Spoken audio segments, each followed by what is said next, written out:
Oyaure Nyakwar Mogajwang kendo machiegni. Jokanyo ma komiti maduol mar Governors ma pachoka onyiso sirikal mondo mikoro chuogi chike mag chenro mag dhi rutaya mag Governors kata pension plan law. Jakom maduol no mabende en Governor ma kaunti ma Wajir Ahmed Abdullahi ne owacho ni Governors ma osedhi rutaya chandore mokalo e weche mag omenda maginyalo rito godo familia megi nikech onge pension mora ma imiyogi. Ma biro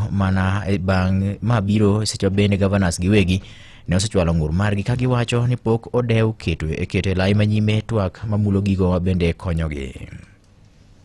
As a nation, that our governors, some of whom have served 2 terms, don't even have, in fact, had it not been for SHA, probably medical cover. Being a governor is like working in a landmine. You have to buy your peace at every level. I don't think that is what devolution was meant to be, Your Excellency. Komachielo Nyakwar Mogeni chenro